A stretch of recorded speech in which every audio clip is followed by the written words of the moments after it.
abrir a palavra de Deus em Romanos capítulo 12. Romanos capítulo 12, versos 1 e 2. Romanos capítulo 12 e os versos 1 e 2.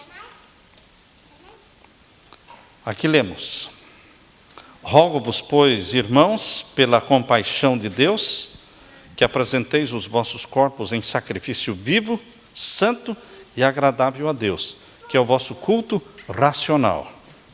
E não vos conformeis com este mundo, mas transformai-vos pela renovação da vossa mente, do vosso entendimento, para que experimenteis qual seja a boa, agradável e perfeita vontade de Deus. O final deste verso está dizendo que para nós experimentarmos, para nós curtirmos a boa, perfeita e agradável vontade de Deus, nós não podemos nos conformar com este mundo. Não conformismo significa ser diferente da maioria. Não conformismo significa andar na contramão do mundo. Não conformismo significa nadar contra a correnteza. Não conformismo é não estar na maioria do mundo e nem na maioria da igreja. Muitas vezes as pessoas pensam que eles não podem estar com o povão do mundo, mas eles não pensam que eles também não podem estar com o povão da igreja. Isso não entra na mente. E aí que está o risco. Não conformismo é também não ficar com a maioria da igreja, porque a maioria do mundo e a maioria da igreja, eles não se salvam, porque os que se salvam são a minoria, um remanescente da igreja é que se salva. Lembram-se vocês no tempo de Israel, quando Elias estava chorando, estava se lamentando, porque só ele ficara de Israel, não é? E Deus falou, não, você não ficou sozinho, eu tenho mais 7.000 que não dobraram os seus joelhos a Baal. Então existia um remanescente em Israel naquele tempo, e existe um remanescente de Deus hoje. E nós temos que não nos conformar com a maioria, nem do mundo e nem a maioria da igreja. Por isso diz aqui, para que possamos experimentar a perfeita vontade e agradável vontade de Deus, não vos conformeis com o mundo. Conformismo significa tomar a cor do ambiente, viver na temperatura do ambiente, numa zona de conforto. Isso é perigoso. Por exemplo, os anfíbios. Os anfíbios são criaturas de sangue frio, que assumem a temperatura do ambiente. Onde ele está, ele toma a temperatura do ambiente. Essa capacidade que o anfíbio tem de se adaptar, pode ser fatal para ele. Por exemplo, se você pegar uma rã e colocar uma rã dentro de uma bacia com água, a água pode estar fria, mas aí você vai aquecendo aquela água, pouco a pouco, o vapor vai subindo o vapor, e a rã vai se acomodando à temperatura que está aquecendo, até ela vai morrer cozida. Ela morre cozida. Mas por que a rã morre cozida? Seria porque ela perdeu a capacidade de pular fora da bacia? Não, ela não perdeu essa capacidade. Ela morre cozida porque ela se acomodou à temperatura do ambiente. Ela não percebe quão perigoso está sendo ela permanecer ali. Por isso, queridos, nós seres humanos também temos a tendência de nos acomodar ao ambiente. Hoje eu estava conversando com uma pessoa e ela disse assim, eu liguei para casa lá no Brasil, minha família mora no Brasil, ela disse, e liguei exatamente na hora da novela. E eu perguntei, o que vocês estão fazendo? Então o meu genro, ela disse, nós estamos assistindo televisão. Então vocês estão assistindo o Salve Jorge? Estamos assistindo o Salve Jorge. E aí ela pediu para falar com o filho dela. Falou, vocês estão assistindo a novela da Globo? Sim, estamos. Então ela começou a aconselhar e falar, e a pessoa disse, a senhora está morando aí nos Estados Unidos, quer mandar na casa aqui no Brasil? Ela falou, não, Eu exijo, como mãe, que vocês desliguem isso aí e parem de assistir isso aí.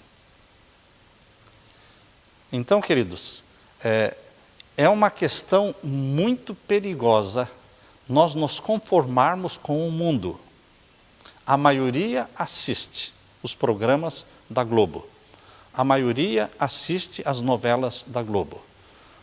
Mas como eu disse num sermão um tempo atrás, a televisão vai tirar muita gente do céu, porque não tem como ir para o céu assistindo tanta podridão, tanto espiritismo, tanta promiscuidade. Ah, mas todo mundo vê. Mas você não pode ser todo mundo, porque o todo mundo anda no caminho largo, e o povo que vai para o céu anda no caminho estreito. Em Mateus capítulo 7 diz que existem dois caminhos, o estreito e o largo. E o largo, a Bíblia diz em Mateus 7, são muitos os que entram por ele. E acerca do estreito, a Bíblia diz, são poucos os que entram pelo caminho estreito. Apertado é o caminho, estreita é a porta. Mas nós devemos andar nele. Isso significa não conformismo com o mundo. Não conformismo na roupa, não conformismo com programas de televisão, não conformismo com as músicas do mundo, não conformismo com a comida do mundo, não conformismo em tudo. Jesus viveu assim, como nosso exemplo. Agora, queridos, o conformismo do mundo faz com que as pessoas não percebam os sinais que estão ocorrendo à sua volta. A Bíblia diz que nos dias da volta de Jesus, todos vão estar vivendo uma vida normal, porque o sol vai estar nascendo e vai estar se pondo. Pessoas vão estar comprando e vendendo, uns casando, outros nascendo, outros morrendo, trabalhando, tudo normal. Parece tudo normal. Por exemplo, quando Noé entrou na arca, parecia tudo normal, mas não estava normal. O fim estava às portas. E o povo não quis entrar na arca porque achava que aquele seria um outro dia como todos os outros. Mas não foi. Noé entrou, a porta se fechou e o dilúvio destruiu a todos. No dia em que Ló saiu de Sodoma e Gomorra, parecia que aquele dia seria um dia normal para Sodoma e Gomorra. O sol nasceu, não sei a que horas que Ló saiu da cidade, mas estavam vivendo uma vida normal. Mas eles foram destruídos naquele dia. Eu quero que você leia comigo agora Lucas capítulo 17. Lucas capítulo 17, os versos 26 a 30. Lucas capítulo 17 e os versos 26 a 30. Vejam como a Bíblia descreve os dias da volta de Jesus, a vinda do Filho do Homem. E aconteceu, capítulo 17 de Lucas, verso 26, e como aconteceu nos dias de Noé, assim será também nos dias do Filho do Homem. Comiam, bebiam, casavam e davam-se em casamento. Não tem nada errado entre comer e beber e se casar, mas a Bíblia está falando que o povo estava vivendo uma vida normal. Trabalhavam, comiam, bebiam, casavam, uma vida normal. Ninguém podia nem sequer imaginar que seria o último dia deles. Estavam conformados com a vida. Não tem nada diferente, pensavam eles. E aí diz o verso 27, até o dia em que não entrou na arca e veio o dilúvio e os consumiu a todos.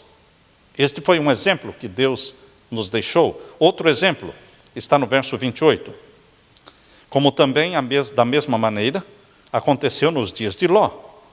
Ou seja, já aconteceu duas vezes. Já aconteceu nos dias de Noé. E morreu o quê? A maioria esmagadora. Aconteceu nos dias de Ló, com Sodoma e Gomorra. E morreram também 99,9%. Não é? Morreram da cidade de Sodoma e Gomorra. E aqui diz, como aconteceu também nos dias de Ló. Comiam, bebiam, compravam, vendiam, plantavam e edificavam. Mas no dia em que Ló saiu de Sodoma, choveu do céu fogo e enxofre, e os consumiu a todos.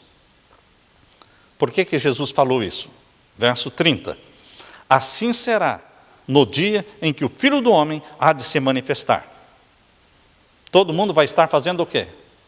Normal, vão se levantar, tomar o seu banho, arrumar o seu cabelo, vestir a sua roupa, sair para o trabalho, normal. Mas não vão estar percebendo que será o último dia, será o dia que ao amanhã não tem. Você já pensou no dia que não tem amanhã? Porque todos os dias tem um amanhã, mas este dia não vai ter um amanhã. Mas as pessoas não estão se apercebendo disso.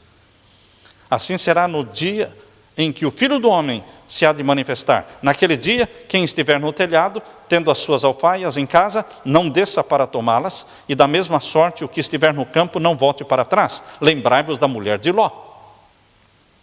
Eu estava lendo, queridos, sobre quando, no dia 6 de agosto de 1945, quando foi lançada a bomba atômica na cidade de Hiroshima. 6 de agosto de 1945. Um dia normal. As pessoas acordaram, se aprontaram, as crianças foram para a escola, os pais foram trabalhar, tudo normal. Ninguém imaginava que aquele seria o último dia deles. Porque em Hiroshima, naquele dia, 6 de agosto de 1945, morreram 100 mil pessoas. Muito, não é? Hiroshima foi no dia 6 de agosto de 45 e Nagasaki foi no dia 9. A segunda bomba, né? A segunda cidade. Eu estava lendo a história do irmão Morita. O irmão Morita era o primeiro ancião da igreja adventista de Hiroshima. O irmão Morita, algum tempo antes, durante a guerra, pelo fato da igreja ser uma igreja americana, a igreja adventista do sétimo dia é uma igreja americana, surgiu aqui nos Estados Unidos, muitos achavam que os membros da igreja eram espiões. Muitos achavam que o líder da igreja, o irmão Morita, era espião.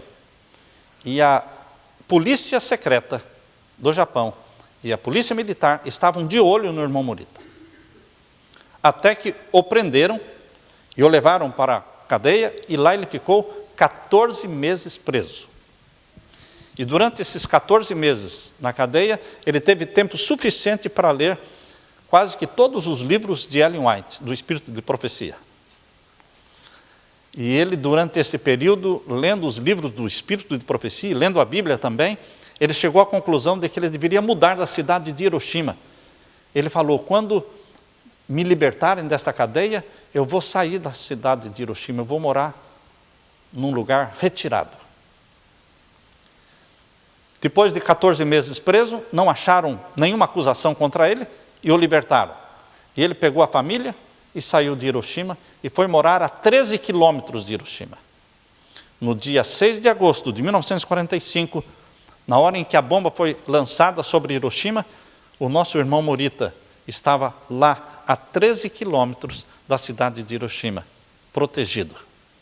Não lhe aconteceu nada. Ele veio então, depois da explosão, ele veio até a cidade de Hiroshima visitar os irmãos, porque antes da guerra existiam 90 adventistas em Hiroshima. Com a guerra, eles se espalharam, ficaram 42 morando em Hiroshima. Então, quando a bomba foi lançada, existiam 42 adventistas em Hiroshima. E o irmão Morita foi até a cidade de Hiroshima visitar os irmãos. Quando ele passou pelo lugar onde era a sua antiga casa estava totalmente destruída e todo o bairro estava destruído, não tinha nenhuma casa em pé. E então ele procurou a casa da irmã mais antiga da igreja, uma senhora já idosa. Quando ele se aproximou perto da casa desta irmã, ele percebeu que a porta estava aberta, a casa estava em pé, a porta aberta, e ele entrou e lá dentro estava aquela irmã, dando assistência para mais 30 irmãos. Mais 30 membros da igreja estavam lá dentro, sendo atendidos por ela.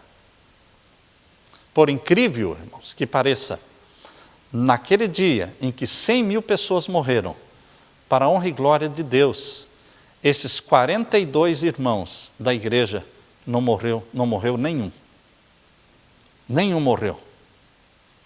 E os filhos do irmão Murita? O irmão Murita tinha um filho e uma filha. Naquela manhã, do dia 6 de agosto de 1945, o rapaz, o filho dele, saiu para o trabalho. E trabalhava na cidade de Hiroshima. E quando a bomba foi lançada, ele estava dentro de uma fábrica, trabalhando ao redor de uma grande mesa pesada, um grupo de operários trabalhando, e quando a bomba explodiu, entrou aquele clarão dentro da fábrica, e as paredes explodiram, e começou a cair tudo. Este rapaz, não sabe como, mas ele se viu debaixo daquela mesa. Sem perceber, quando tudo se acalmou, ele estava debaixo da mesa, sem nenhum arranhão, quando centenas de operários foram mortos. A filha do irmão Murita, naquela manhã, foi para a escola. Ela estudava em Hiroshima, uma escola que tinha 350 meninas, estudantes. Dentro da sala dela tinham 80, no momento da explosão. Ele conta que, no momento da explosão, a filha dele saltou alto e se agarrou numa coluna. Todas as outras ficaram sentadas no local onde estavam. Ela pulou e se agarrou numa coluna. E o teto veio abaixo, as paredes caíram e morreram centenas de meninas. Mas naquela tarde, que alegria para o irmão Murita ver o seu filho e a sua filha chegando em casa, sãos e salvos. Queridos, Deus ama todos, mas Deus tem um cuidado muito especial com aqueles que guardam os mandamentos de Deus. Os que guardam os mandamentos de Deus e têm a fé em Jesus também podem morrer, também podem ser atingidos, mas Deus tem um cuidado especial com estes que levantam a bandeira da fé em Jesus Cristo e da obediência aos mandamentos de Deus. Quem podia imaginar que aquele dia 6 de agosto de 1945 seria o último dia de Hiroshima? Parecia tudo normal. É assim que está acontecendo, irmãos. Nós estamos nos aproximando do fim e parece tudo normal, mas não está normal. As pessoas não estão enxergando que o fim está chegando. O fim está vindo, mas não percebem. Eu quero ler para vocês o que eu encontrei no livro Desejado de Todas as Nações, página 612. Diz assim: a crise se aproxima, furtiva e gradualmente de nós. O sol brilha no firmamento, fazendo o seu ordinário percurso, e os céus ainda declaram a glória de Deus. Os homens ainda comem e bebem, plantam e edificam, casam e dão-se em casamento. Parece tudo normal. Parece tudo normal, mas não é normal. Os comerciantes continuam a vender e a comprar. Os homens se empurram uns aos outros, contendem pelas mais altas posições. Os amantes do prazer aglomeram-se ainda nos teatros.